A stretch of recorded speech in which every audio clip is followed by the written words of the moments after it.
लीजिए। IT company Infosys ने अपने पहली तिमाही के नतीजे जारी कर दिए हैं। कंपनी का मुनाफा 7% बढ़कर 6,368 करोड़ रहा है, जो कि अनुमान से बेहतर है। हालांकि सालाना आधार पर मुनाफा 7,969 करोड़ से घटकर 6,368 करोड़ पर आया है। वहीं सालाना आधार पर कंपनी की आय में बढ़ोतरी दिखी है। आय 37,923 करोड़ से बढ़कर 39,315 करोड़ रुपए पर पहुंची है। एबिट और एबिट मार्जिन के आंकड़ों में भी सुधार है। ज्यादा डिटेल्स के लिए हमारे साथ जुड़ गए हमारे सहयोगी यतिन मोहता। यतिन, मोटे तौर पे तो नतीजे अच्छे लग रहे हैं, लेकिन डिटेल्स आप बताएंगे। हाँ बिल्कुल, और इन्फोसिस की रिजल्ट्स की बात करें तो अनुमान से काफ़ी बेहतर रहे हैं। टीसीएस के बाद इन्फोसिस के भी काफ़ी शानदार नतीजे रहे हैं। जहाँ तक कि ओवरऑल रेवेन्यूज़ का सवाल है, यहाँ आपने अनुमान से बेहतर प्रदर्शन देखा। अनुमान था लगभग 38,900 करोड़ रुपए के आसपास के रेवेन्यूज़ का, लेकिन ये लगभग 39,315 करोड़ रुपए के आसपास आया, यानी अनुमान से लगभग 400-500 करोड़ ज़्यादा आपको रेवेन्यू दिखा है।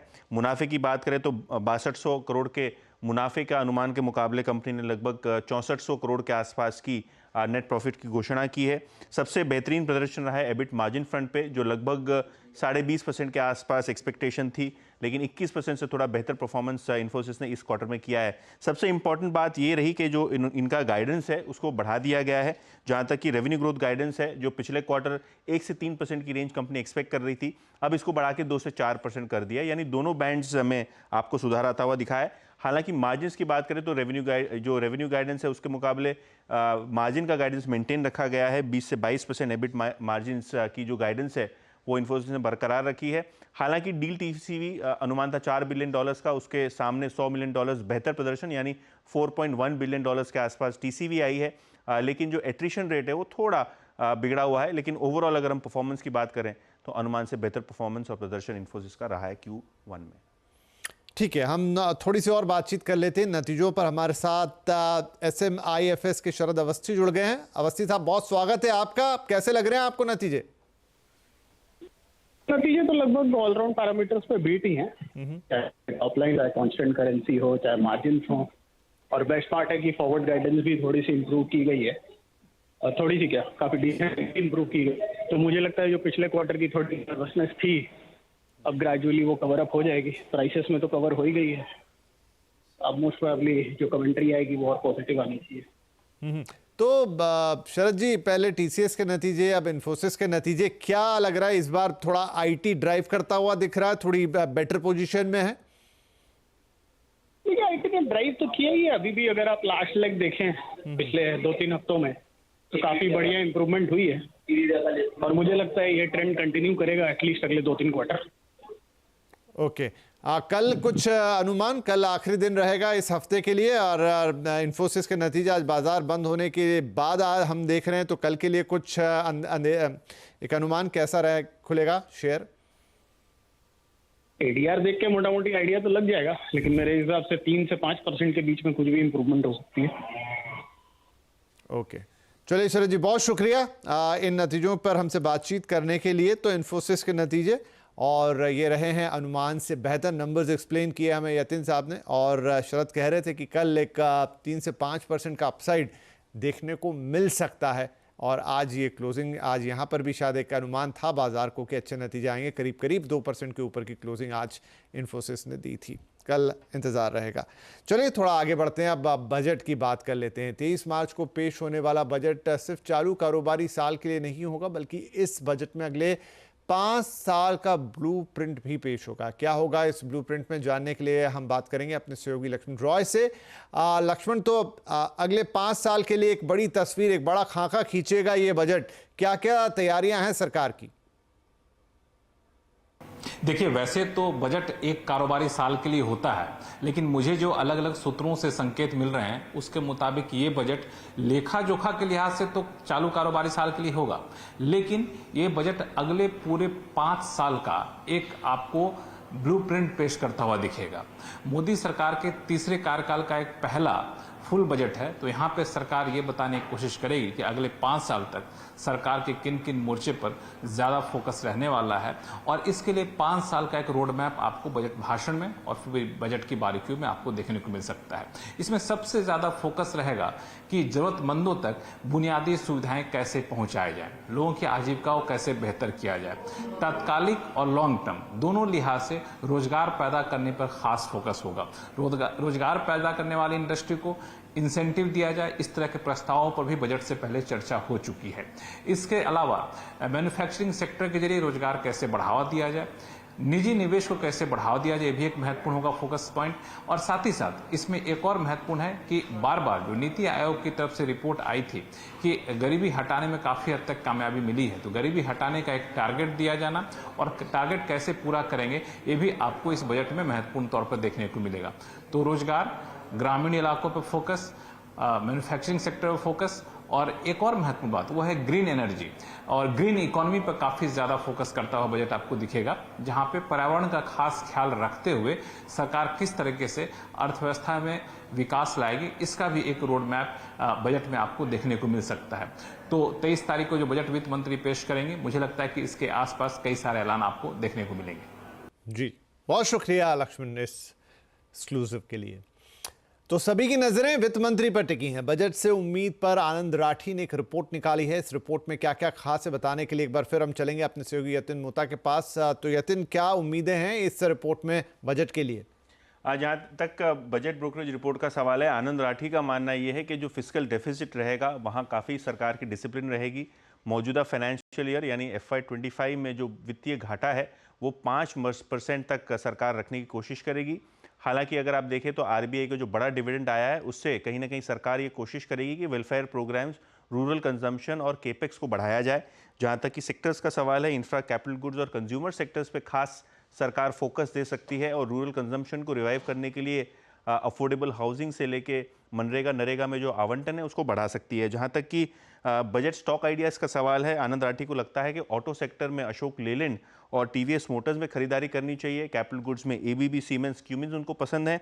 जहां तक कि सीमेंट सेक्टर का सवाल है, अल्ट्राटेक सीमेंट इनकी टॉप पिक है। और इंफ्रास्ट्रक्चर शेयर्स में NCC, PNC इंफ्रा और HG इंफ्रा जैसे काउंटर्स में इनके काफ़ी अच्छे टारगेट्स दिखाई पड़ रहे हैं। ओवरऑल अगर हम बात करें तो आनंद राठी को लगता है कि बजट काफ़ी बैलेंस रहेगा और किसी प्रकार की पॉपुलिस्ट मूव एक्सपेक्ट मत कीजिएगा इस सरकार से।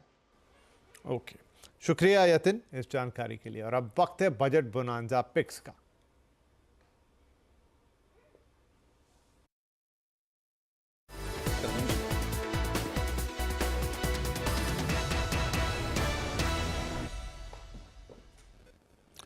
तो बजट बोनांजा में आशीष बाहेती, रचना वैद्य, इन्हें क्या पसंद है, क्या उम्मीद है इनकी बजट से और उसके अराउंड ये क्या थीम देख रहे हैं, आइए आपको बताते हैं। कंजम्पशन स्टोरी और FMCG स्टोरी आई थिंक अच्छा मूव करेगी यहाँ से। और जिस हिसाब से हमने देखा कि HUL में भी लास्ट ट्रेडिंग सेशन में ऑल टाइम हाई लगा था। डाबर में खरीदारी की सलाह है, ये भी 52 वीक हाई पे चल रहा है। सॉरी, HUL में 52 वीक हाई लगा था, डाबर भी 52 वीक हाई पे चल रहा है। और अपना जो 2021 का जोन था जिसका ऑल टाइम हाई था 660 का, हमें लग रहा है वेल प्लेस्ड है उसे ब्रेकआउट देने के लिए। तो खरीदारी की सलाह है डाबर में।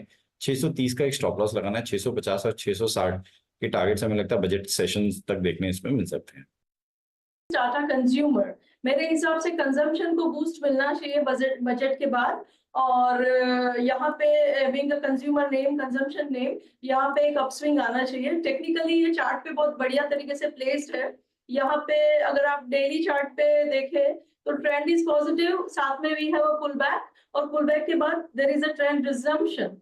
तो ये तीनों चीजें कंबाइन होके यहाँ पे उम्मीद बनती है कि यहाँ पे एक अच्छा मूव हमें देखने को मिलना चाहिए। तो टाटा कंज्यूमर को अगर हम लॉन्ग करेंगे, SL लगाएंगे 1140 पे, कैश के लेवल्स है ये। तो ऊपर वाली साइड पे विद इन अ मंथ और 2 मेरा टारगेट रहेगा 1300 रुपए का। 1 to 2 मंथ्स का टाइम इसको देना चाहिए।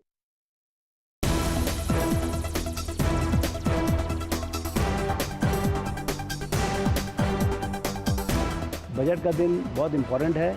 आइए सब मिलके बजट TNPC आवाज़ पर देखें।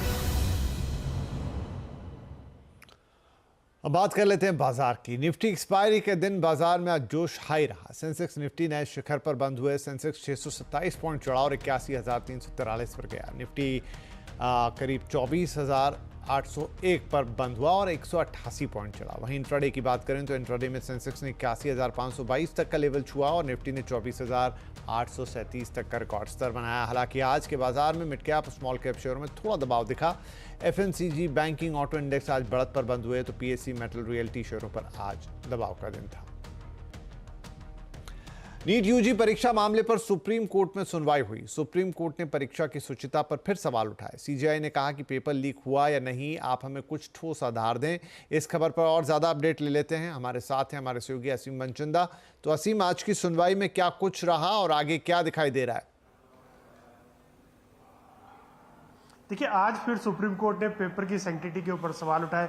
सुप्रीम कोर्ट ने केंद्र सरकार से पूछा कि आप बताइए पेपर कब लीक हुआ, कितने लोगों को इसका फायदा हुआ, ये सारी जानकारी हमको दीजिए। तो केंद्र सरकार ने सुप्रीम कोर्ट को बताया कि पेपर 8:02 से लेकर के 9:23 के बीच में लीक हुआ और करीबन 150 के छात्रों को इसका फायदा होगा और 2 ही सेंटर के ऊपर इसका लीक सीमित था, पटना और हजारीबाग के अंदर। तो सुप्रीम कोर्ट ने कहा कि ये कैसे संभव है कि 45 मिनट के अंदर 180 के 80 क्वेश्चन सोल्व कर ले जाए। हमें यह नहीं लगता कि कहीं किसी भी लिहाज से सही है, लेकिन जो केंद्र सरकार था उसका कह रहा था कि इसके अंदर 7 सोल्वर लगाए गए थे जिन्होंने कि पेपर को सोल्व किया और व्हाट्सएप के जरिए दूसरे सेंटर पर यह पेपर पहुंचाया गया था और कहीं भी इसका लीक देखने को नहीं मिला। 150 छात्रों तक ही सीमित रहा। तो ऐसा में ये उचित नहीं है कि परीक्षा की दोबारा से करवाई जाए। तो अब सुप्रीम कोर्ट अब फिलहाल इस मामले की सुनवाई सोमवार को दोबारा से करेगा। आज की सुनवाई पूरी हो चुकी है। हालांकि जो केंद्र सरकार है उसने संकेत दिए कि 24 तारीख से काउंसलिंग वो दोबारा से शुरू करने की शुरुआत कर रहे हैं। तो सुप्रीम कोर्ट ने कहा कि हम इसको देखेंगे। तो पूरे मामले की सुनवाई 24 जुलाई को होगी। जी शुक्रिया असीम। तो 24 जुलाई यानी सोमवार पे अब नजर रहेगी कि फाइनली इस मामले में क्या होता है। क्या परीक्षाएं रद्द होंगी, क्या काउंसलिंग एक बार फिर से टलेगी, ये सवाल रहेंगे। एक छोटा ब्रेक लेंगे यहां पर, लेकिन ब्रेक के बाद कुछ और खबरें।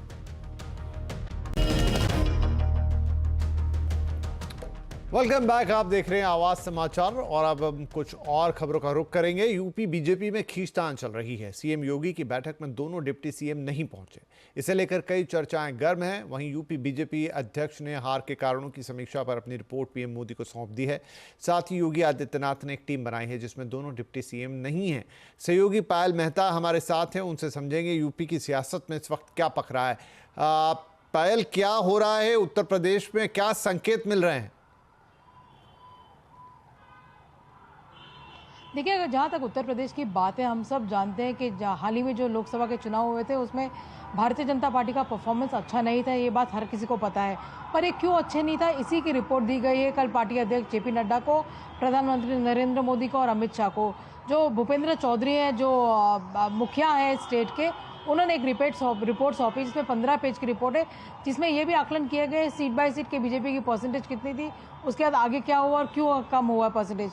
तो जो उनकी फाइंडिंग्स थी उसमें बड़ा इंटरेस्टिंग है। एक बात ये कहा गया कि पेपर स्कैम को कंट्रोल नहीं कर पाई राज्य सरकार और इसके अलावा जो कॉन्ट्रैक्चुअल जॉब्स है उसको भी नहीं दे पाई। ये सबसे बड़ा बात है जो इनके खिलाफ गई और जिससे लोग नाराज हो गए। इसके अलावा भी पार्टी कार्यकर्ता को लगा कि हमारी कोई ज़रूरत नहीं, हमारी कोई सुनवाई नहीं है, कोई हमारी बात का कोई मान नहीं रखते। ये सब कहते हुए भी लोगों ने, पार्टी एक तरह से सुस्त हो गई। इसके अलावा जिस तरह से शुरुआत में ही टिकट घोषित कर दिए गए थे, मानिए अगर आपकी शुरुआत में टिकट घोषित कर दी गई और चुनाव क्योंकि 2 महीने तक चले तो बाय द टाइम आप 7वें फेज तक पहुंचे तब तक आप थक के हार-चूर हो चुके थे। तो जो आपस में डिफरेंसेस है, इसके अलावा ये जो क्रूशियल फैक्टर्स है, चाहे वो कास्ट का फैक्टर, चाहे हमने बात की हो कि विपक्ष ने एक मुद्दा खड़ा किया था कि संविधान बदल देंगे ये लोग, ये भी लोगों तक बात पहुंच गई और ये इसका काउंटर बीजेपी नहीं कर पाई। कई सारे के मुद्दे हैं। हालांकि अभी जो सीरीज ऑफ मीटिंग्स हो रही है वो खत्म नहीं हुई है। इसके बाद योगी आदित्यनाथ को भी बुलाया जाएगा दिल्ली, ब्रिजेश पाठक को भी बुलाया जाएगा दिल्ली, उनसे भी चर्चा की जाएगी कि क्या किया जाए, क्योंकि आने वाले समय में 10 बाई इलेक्शंस होने हैं असेंबली के। उसके अलावा 2027 में अगला विधानसभा का चुनाव, जिसमें बीजेपी चाहेगी कि उनका शानदार प्रदर्शन जो 2022 में होता वापस हो जाए। पर इसके अलावा ये सभी को पता है कि योगी आदित्यनाथ और केशव प्रसाद मौर्य के बीच में खींचतान चलती रहती है, तो जग जाहिर बात है। पर इसको किस तरह से पार्टी संभालेगी, ये सबसे बड़ा फोकस होगा, क्योंकि आने वाले समय में पार्टी ये नहीं चाहती कि खींचतान के बीच में उनका जो पार्टी का पूरा एजेंडा है वो डीरेल हो जाए। जी पायल, तो काफ़ी कुछ पक रहा है इस वक्त तो उत्तर प्रदेश की राजनीति पर। हम आपसे लगातार अपडेट लेते रहेंगे, लेकिन फिलहाल रुक करेंगे कि आज आवाज़ अड्डा में हम क्या हैं। तो जी, आज आवाज़ अड्डा यूपी से कैसे बचता है, यूपी में क्या योगी आदित्यनाथ की कुर्सी को खतरा है और चारों तरफ से घिर रहे योगी अब क्या करेंगे, आज आवाज़ अड्डा में इसी पर हम बहस करेंगे। बड़ी चर्चा होगी 7:57 पर। यूपी में काबा का करेंगे बाबा।